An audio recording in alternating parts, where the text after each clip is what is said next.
नमस्कार बच्चों। आज का हमारा टॉपिक है रिजर्व बैंक का भारत के आर्थिक विकास में योगदान।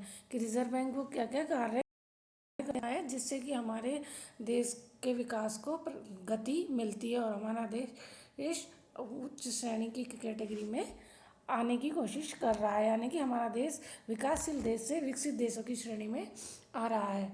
फर्स्ट है पत्र मुद्रा का निर्गमन एवं नियंत्रण।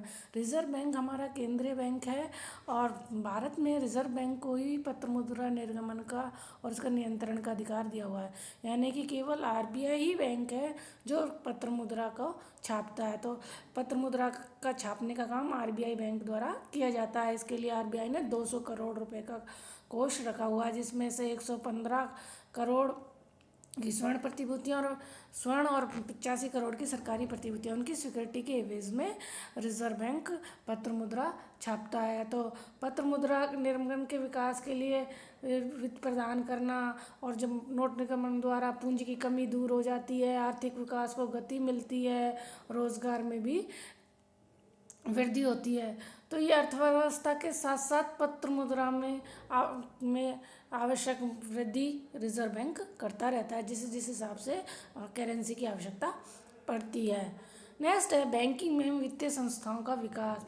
रिजर्व बैंक के द्वारा ही बैंकिंग और वित्तीय संस्थाओं का विकास संभव हो पाया है।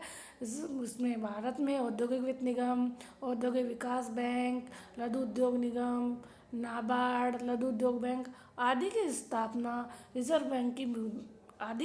में रिजर्व बैंक की बहुत महत्वपूर्ण भूमिका रही है, और ये रिजर्व बैंक के दिशा निर्देशों में ही कार्य करते हैं। और इसमें जैसे ग्रामीण बैंक एवं सरकारी संस्थाओं ने ग्रामीण क्षेत्रों में बैंकिंग सुविधाओं का विस्तार किया है। ग्रामीण क्षेत्रों में बैंक शाखाओं का विकास हो रहा है, जमाओं में वृद्धि हो रही है, उत्पादन कार्यों के लिए ऋण दिया जा रहा है, जमा और धन की सुरक्षा हो रही है, और बैंकों को फेल होने से बचाया जा रहा है, और जिससे जनता का उसमें विश्वास बना रहे। क्योंकि अगर जनता का विश्वास बैंकों से हट गया तो जनता अपनी वहाँ पर अपना इन्वेस्टमेंट लेकर नहीं जाएगी, और जब जनता इन्वेस्टमेंट लेके नहीं जाएगी तो हमारा औद्योगिक विकास ठप हो जाएगा। नेक्स्ट है पूंजी निर्माण को बढ़ावा। रिजर्व बैंक ने विभिन्न प्रकार की वित्तीय संस्थाओं का गठन कर देश के विभिन्न क्षेत्रों में बिखरी हुई पूंजी को एकत्रित करने का महत्वपूर्ण कार्य किया है। इससे क्या होता है, जो छोटी छोटी बचतें होती हैं उनको गतिशीलता मिलती है और उनको उत्पादन कार्यों में लगाया जा सकता है, और उत्पादन कार्य लगाने से पूंजी बढ़ जाती है, और पूंजी को बढ़ना और ये पूंजी निर्माण की कैटेगरी में आता है। तो देश में पूंजी के विकास में बैंक की महत्वपूर्ण भूमिका है, जो देश के आर्थिक विकास में योगदान करती है। विदेशी विनिमय कोषों का प्रबंध। रिजर्व बैंक देश के दुर्लभ विदेशी विनिमय कोषों का भी उचित प्रबंध करता है। भारत में आयात अधिक और निर्यात कम होते हैं, इससे विदेशी विनिमय की आवश्यकता पड़ती है, क्योंकि विदेशी मुद्रा का संकट बना रहता है। क्योंकि आयात के लिए जब हम कोई चीज़ मंगाते हैं तो हमें विदेशी मुद्रा में ही उसका भुगतान करना होता है। तो इन सब की व्यवस्था भी आरबीआई द्वारा ही की जाती है, जिससे कि विनिमय दरों पर भी नियंत्रण बना रहे।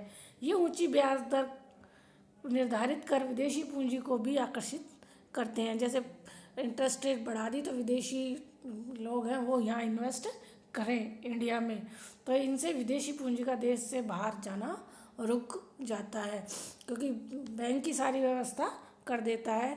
तो और अट्रैक्टिव इंटरेस्ट रेट देने से विदेशी पूंजी हमारे यहाँ आने लगती है और वो बाहर नहीं जाती है। नेक्स्ट है सहकारी संस्थाओं का विकास।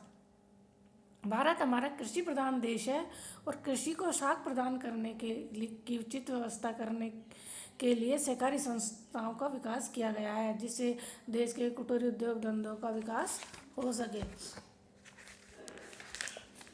क्योंकि रोजगार उपलब्ध कुटीर उद्योग धंधे काफ़ी हद तक रोजगार उपलब्ध कराने में सहायक है, किंतु धन के अभाव में और साहूकारों की ऊंची ब्याज दर होने के कारण हमारे जो छोटे तबके के लोग हैं वो अपना उद्योग या व्यवसाय कोई भी नहीं कर पाते। तो ऐसी स्थिति में रिजर्व बैंक ने सहकारी संस्थाओं का विकास कर कृषि एवं लघु उद्योगों के लिए सस्ती दरों पर ऋण उपलब्ध कराने की व्यवस्था की है, जिससे देश का विकास तीव्र गति से हो सके। सार्वजनिक ऋणों का प्रबंध। जो रिजर्व बैंक है वो सरकार के लिए भी ऋण की व्यवस्था करती है, कि जब सरकार को, केंद्रीय सरकार या राज्य सरकारों को पैसे की आवश्यकता पड़ती है तो रिजर्व बैंक इसकी व्यवस्था करती है। तो विकासशील देशों में सरकारों को औद्योगिक विकास के लिए, कृषि विकास के लिए, अन्य विकास कार्यों के लिए ऋण की आवश्यकता पड़ती है। तो ऐसी स्थिति में सरकार के सलाहकार के रूप में, सरकार के बैंक और एजेंट के रूप में केंद्रीय बैंक उनको सार्वजनिक ऋण उपलब्ध करवाता है और इसमें महत्वपूर्ण भूमिका रिजर्व बैंक की होती है, जिससे कि हमें अगर विदेशों से भी ऋण लेना है या कुछ तो उसकी व्यवस्था भी रिजर्व बैंक द्वारा ही करवाई जाती है।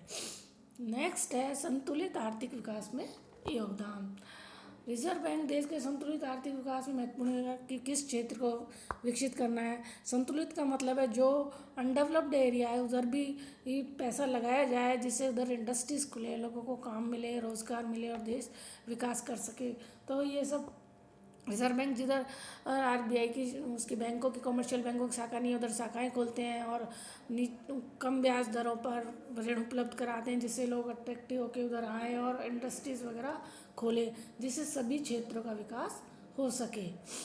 नेक्स्ट है साख पर नियंत्रण। रिजर्व बैंक साख पर नियंत्रण करके मुद्रा की पूर्ति में आवश्यकता कमी या वृद्धि कर सकता है। उसमें हमने साख के नियंत्रण के तरीके देखे थे। बैंक दर है हमारी, वो खुले बाजार की क्रियाएं, सीसीआर है, एसएलआर है, और नैतिक दबाव द्वारा, नियम द्वारा, साख नियंत्रण द्वारा, ये गुणात्मक और परिणात्मक रीतियाँ हमने देखी थी जिस तरीके से रिजर्व बैंक साख पर नियंत्रण करता है। अगर रिजर्व बैंक को साख का विस्तार करना होता है तो बैंक दर, सीसीआर, एसएलआर और ये जो भी रेटें हैं, रेपो दर, रिवर्स रेपो अगर उनमें कमी कर देता है तो बैंक के पास पैसा ज़्यादा आ जाता है तो वो पब्लिक को ज़्यादा उधार दे सकते हैं, और इनमें वृद्धि कर दी जाती है तो बैंकों को अपने पास कोष ज़्यादा रखने पड़ते हैं और उधार देने के लिए कम रहता है। नेक्स्ट है आर्थिक एवं तकनीकी सहयोग एवं परामर्श। विकासशील देशों में केंद्रीय बैंक आर्थिक और तकनीकी विकास को गति देने के लिए न केवल सहयोग और सलाह देते हैं, बल्कि उनके जो आंकड़े हैं वो एकत्रित करके उद्योगों को तकनीकी सहायता भी प्रदान करने की कोशिश करते हैं कि जिससे किस उद्योग में कितना डेवलपमेंट हो रहा है, किस में पैसा ज़्यादा इन्वेस्ट करना चाहिए, किससे लोगों को ज़्यादा काम मिल रहा है। नेक्स्ट है निरीक्षण एवं नियंत्रण। जो केंद्रीय बैंक है देश का संतुलित विकास के लिए, आर्थिक इसका विकास हो, इसके लिए समय समय पर वह निरीक्षण भी करता रहता है, व्यापारिक बैंकों को दिशा निर्देश भी देता रहता है, और ये व्यापारियों व सरकारी बैंकों का प्रबंधन, साधनों की तरलता, कार्य प्रणाली, पुनर्निर्माण तथा समापन आदि सभी कार्यों की देखभाल करता है। ये बैंकों के राष्ट्र के सामाजिक दायित्व निभाने का भी निर्देश देता है ताकि देश में सुदृढ़ बैंकिंग व्यवस्था स्थापित हो सके।